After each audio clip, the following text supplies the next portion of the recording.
जय Shri Shyam. Welcome back to किदा family. आज मैं आपको वैशाख मास अध्याय 5 सुनाने जा रही हूँ। और आपने 4 में सुना होगा कि वो मुनि देव जी बताते, नारद मुनि से बोलते हैं उनके 5 पापियों के बारे में विस्तार से वो बताया उनके बारे में कि वो कौन थे। तो आज इस महात्म में हम सुनेंगे उन पापियों के उद्धार कैसे हुआ, उसकी कथा सुनेंगे। तो इसमें हम पाप प्रशमन स्त्रोत भी सुनेंगे। इसको पढ़ने से क्या होता है, हमने जो वाणी से किए हुए, मुँह से किए हुए पाप होते हैं, जैसे कुछ गलत निकल जाता है या मन से जो भी हमारे काम से कुछ भी हो जाता है, गलत काम कर देते हैं, पाप हो जाते हैं, तो वो नष्ट हो जाते हैं। जो भी मनुष्य इसी नियम से पढ़ता है और सुनता है वे सभी पापों से मुक्त हो जाता है। तो इस तरह से हम ये सुनेंगे। और आप लोग जानते हैं वैशाख माह इतना पवित्र है कि हमें गंगा माता जी का नाम लेने से ही गंगा स्नान मिलता है, हमें का फल मिलता है। हम स्नान करते हैं तो हमें ये मौका छोड़ना नहीं है। गर्मियों का टाइम भी स्नान भी करना है। जब तक जो भी दान आप दे सकते हैं अपने सामर्थ्य के अनुसार दीजिए। और जो आप करना ज़्यादा से ज़्यादा राधा राधा राधा काम करते हुए उठते बैठते ठाकुर जी का नाम लीजिए, राम कहिए, कृष्ण कहिए, जैसे भी जो आप नाम ले सकते हैं तो जाप ज़्यादा से ज़्यादा करना है। पहले के लोग साधना करते थे बड़ी बड़ी, तो जाके उन्हें फल मिलता था, ठाकुर जी की कृपा होती थी। और आज कलयुग में हमें इतनी छूट दी ठाकुर जी ने, अरे कुछ नहीं कर सकते आप तो बस खाली नाम, एक नाम ठाकुर जी की शक्ति, ठाकुर जी की जो शक्ति होती है ठाकुर जी में है, पर उनकी जो नाम में उनसे ज़्यादा शक्ति होती है।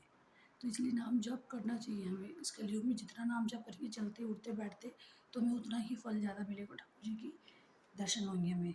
तो अब हम वैशाख मास महात्म की बात कर रहे थे, तो मैं आपको सुनाती हूँ। उसके लिए पहले श्री गणेशाय नमः बोलते हैं और अपने गुरुदेव को नमः करती हूँ। गुरुदेवाय नमः। ओम नमो भगवते वासुदेवाय। तो इस तरह से हम शुरू करते हैं। देव ऋषि नारद राजा अम्बरीश को ब्राह्मण भक्त मुनि शर्मा द्वारा 5 प्रेतों के उद्धार की कथा बताते हैं। मुनि शर्मा की कथा सुनने के बाद देव ऋषि नारद जी बोले, हे भोपाल, अब तुम पाप प्रशमन नामक स्रोत सुनो। इसका भक्तिपूर्वक श्रवण करके भी मनुष्य पाप राशि से मुक्त हो जाता है और इसके चिंतन मात्र से बहुत से पापी पापी शुद्ध हो चुके हैं। इसके सिवा और भी बहुत से मनुष्य इस स्रोत का सहारा लेकर अज्ञान जनित पाप से मुक्त हो गए हैं। जब मनुष्य का चित्त पराई स्त्री, पराई धन तथा जीव हिंसा आदि की ओर जाए तो इस प्रायश्चित रूपा स्तुति की शरण लेनी चाहिए। ये स्तुति इस प्रकार है। विष्णवे विष्णवे नित्यं विष्णवे विष्णवे नमः।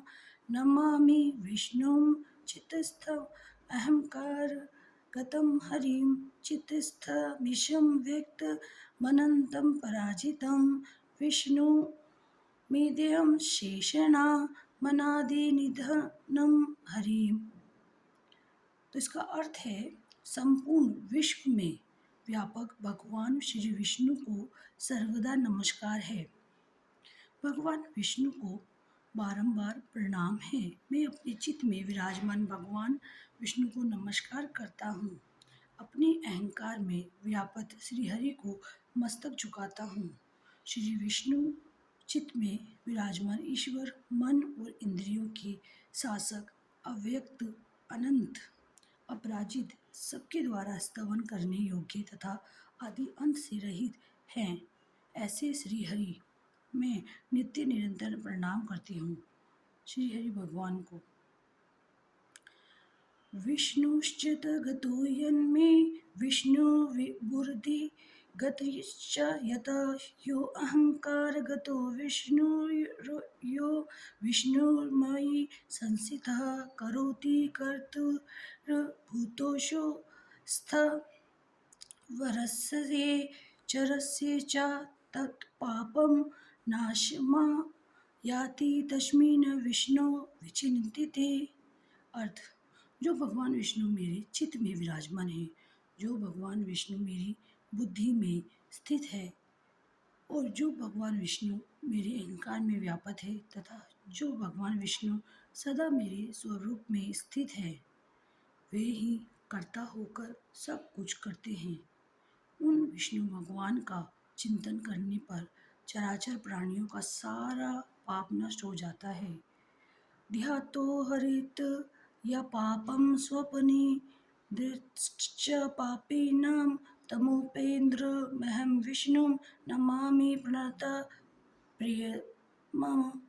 अर्थ, जो ध्यान करने और स्वप्न में दिख जाने पर भी पापियों के पाप हर लेते हैं तथा चरणों में पड़े हुए शरणागत भक्त जिन्हें अत्यंत प्रिय हैं, उन वामन रूपधारी भगवान श्री विष्णु को नमस्कार करती हूँ। जगत्तस्मै निरालम्बे हजमक्षरं वयं हस्ताबलमनं स्तोत्रं विष्णुं वन्दे सनातनम्। जो अजन्मा अक्षर और अविनाशी हैं तथा इस अवलंब शून्य संसार में हाथ का सहारा देने वाले हैं, स्त्रोतों द्वारा जिनकी स्तुति की जाती है, और उन सनातन श्री विष्णु को मैं सदा प्रणाम करती हूँ। सर्वेश्वर भिवो परमात्म मनोक्षज ऋषिकेश ऋषिकेश ऋषिकेश नमोस्तुते। अर्थ, हे सर्वेश्वर, हे ईश्वर, हे व्यापक परमात्मन, हे अधोक्षज, हे इंद्रियों का शासन करने वाले अंतर्यामी ऋषिकेश, आपको बारंबार नमस्कार है। नृसिंहानंत गोविंद भूत भावन केशव दुरुक्तम दुष्कृतम ध्यातम शमयाशु जनार्दन। अर्थ, हे नृसिंह, हे अनंत, हे गोविंद, हे भूत भावन, हे केशव, हे जनार्दन, मेरे दुर्वचन, दुष्कर्म और दुष्चिंतन को शीघ्र नष्ट कीजिए। यन्मया चिंतितं दुष्टं स्वचित्तवशवर्तिन आकर्णय महाबाहो तच्चमनये केशव। अर्थ, महाबाहो, मेरी प्रार्थना सुनिए। अपने चित्त के वश में होकर मैंने जो कुछ बुरा चिंतन किया हो या उसको कुछ भी सोचा हो, उसको शांत करिए। ब्रह्मणाय देव गोविंद परमार्थ परायण जगन्नाथ जगत दात पापम शमय मेच्युत। अर्थ, ब्राह्मणों का हित साधन करने वाले देवता गोविंद, परमार्थ में तत्पर रहने वाले जगन्नाथ, जगत को धारण करने वाले अच्युत, मेरे पापों का नाश करने वाले, हे भगवान, मेरे पापों का नाश कीजिए।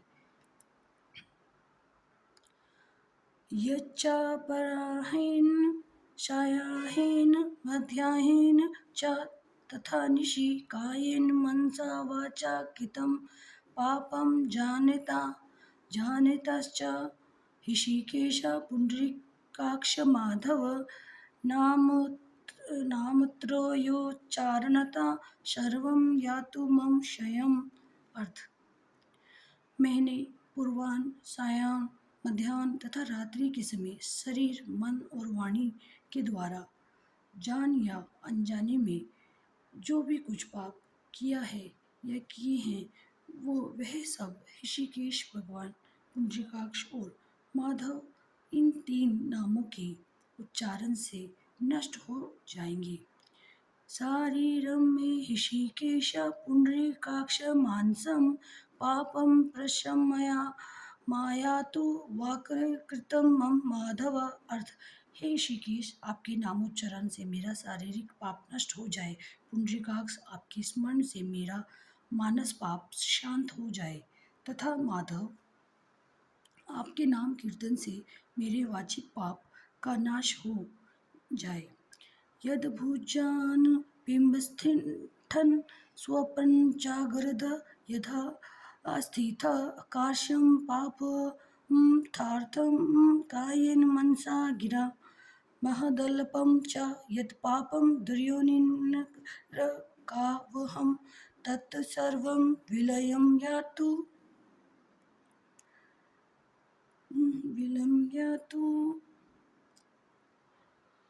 वासुदेवस्य कीर्तनार्थ अर्थ मैंने खाते पीते, खड़े होते, सोते, जागते तथा ठहरते समय मन, वाणी और शरीर से स्वार्थ या धन के लिए जो कुत्सित योनियां और नरकों की प्राप्ति कराने वाला महान या थोड़ा पाप किया है, वह सब भगवान वासुदेव का नामोच्चारण करने से नष्ट हो जाएं।